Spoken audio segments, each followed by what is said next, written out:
So show respect for my country. And I'm very happy to introduce you as somebody who is close to the Iranian government rather than the regime. Now let's talk about. I am proud to be associated. Do you think this is the beginning or the end? Republic of Iran, but it's not a regime. It's the Islamic Republic of Iran.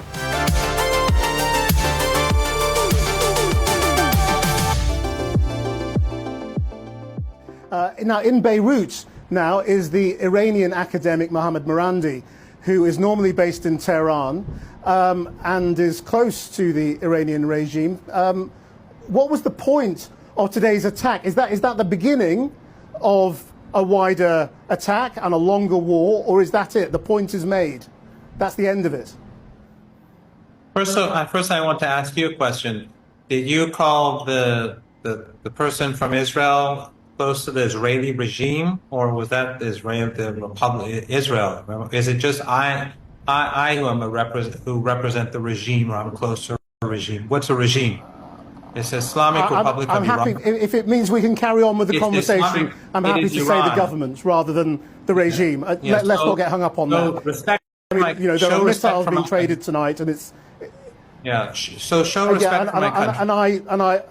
And I'm very happy to introduce you as somebody who is close to the Iranian government rather than the regime. Now let's talk about. I am proud to be associated. Do you think this is the beginning or the end? Republic of Iran, but it's not a regime. It's the Islamic Republic of Iran, and it is the side, as I said to you last night, that is defending the Palestinian people, where your criminal government is helping the Israeli regime slaughter and kill women and children for a whole year, and this goes way beyond last year. So let's don't use this sort of terminology.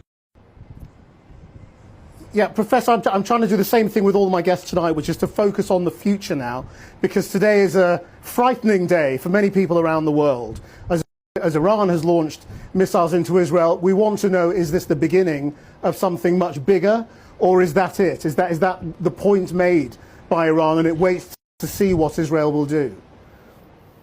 The way out is for the Holocaust in Gaza to end. The way out is for the Israeli regime to stop slaughtering children.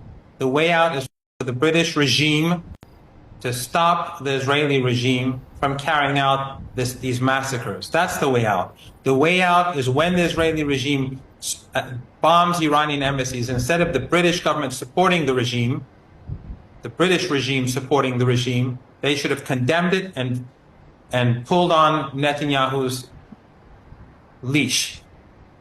That's what should have happened. If the Israeli regime strikes Iran,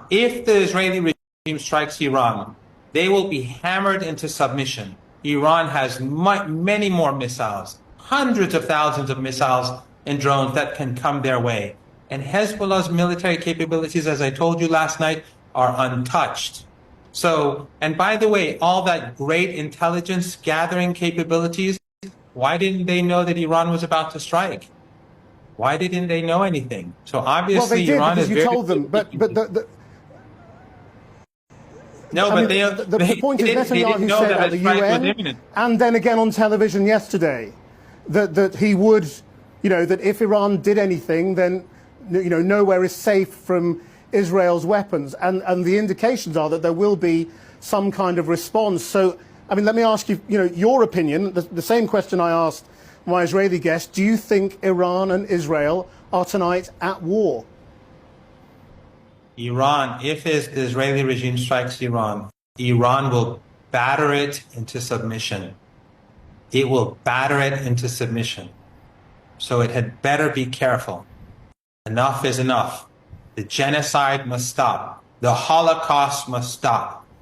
And the United States, if it enters the fray, let your people know, let the people of the UK know, if the Americans enter this, that is the end of the oil and gas market in the Persian Gulf in this region. The price of oil will go up into hundreds of dollars. The global economy will collapse. Millions of people will be on the move, and many of them will be coming your way. So people in the UK and Western countries should put pressure on their governments to end this Holocaust. It's very easy. Stop the Holocaust. Stop the genocide. It's not very complicated. It's not rocket science. Well, that's the key. Are you all saying that this is all down to Gaza? and that if Israel stops in Gaza, then everything goes back to normal. That's what the U.S. government was promising. They were promising a ceasefire, and they were lying. They were lying through their teeth.